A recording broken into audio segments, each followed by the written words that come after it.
historia de la humanidad no ha habido ni un solo movimiento terrorista capaz de derribar una democracia. Sin embargo, la corrupción ha derribado muchas democracias. Luego estamos ante un peligro intensamente más efectivo, más demoledor de los valores democráticos que los actos de terrorismo. Avui i demà, en aquestes jornades, hi haurà oportunitat de debatre a fons el fenomen de la corrupció. Se refiere a mí y que figura allí y a los compañeros del partido Miro que figuran allí, no es cierto, salvo alguna cosa. Si en una societat n'hi ha problemes greus de corrupció és perquè n'hi ha concentracions i acumulacions de poder indegudes que desequilibren el que ha de ser un estat equilibrat amb sistemes de vigilància institucional, amb contrapesos i amb mecanismes de control.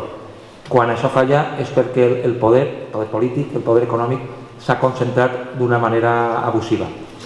La corrupción es la utilización de los medios económicos, financieros y de toda índole que dispone una sociedad en beneficio propio o de unos cuantos o de un sistema. Aún no hemos podido cuantificar el dinero que los casos de corrupción han determinado que no se invierta en los servicios básicos, en la educación, en la sanidad.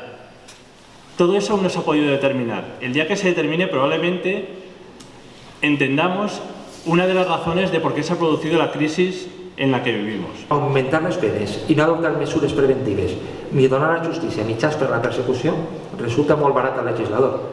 És molt més barat canviar-se lleis en el Parlament que reformar estructuralment les institucions. Per tant, la resposta penal jo penso que ha de ser, efectivament, conforme a la natura del dret punitiu, l'última ràtio. Però són molt més importants, és molt més important evitar que el delicte se produïsca i, si s'ha produït, assegurar amb altes probabilitats que el delinqüent serà perseguit i condenat.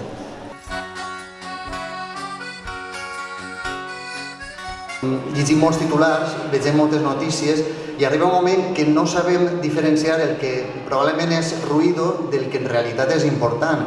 Tots els dies ens despertàvem amb nous casos de corrupció. Recordem en l'any 2010, 2011, 2012, que si Fabra, que si el cas Emarsa, que si Gürtel, que si Strages, i arriba un moment que el perds del moment en el que estàs. I jo crec que això calia ordenar-ho i veure exactament què era el que estava passant i cap a on anàvem.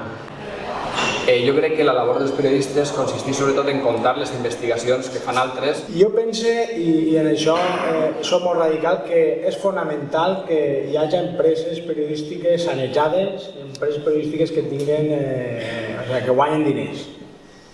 És l'única manera de que pugui haver periodistes ben pagats i de que se pugui invertir en investigació. De l'estat actual dels mitjans de comunicació, que és roïn, pèssim, i la situació dels periodistes amarga, molt crua, no?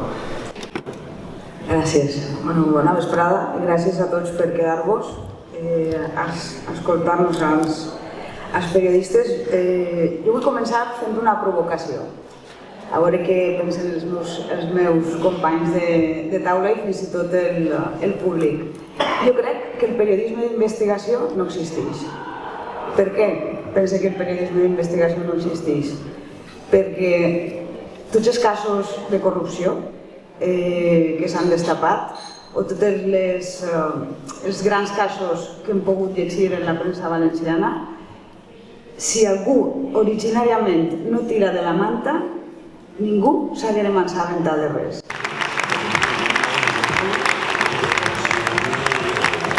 Perquè ja no permetem més corrupció, ni cap dictadura serem la balança. El desig de viure en pau, d'un somriure immortal, hem dit prou a una generació covarda.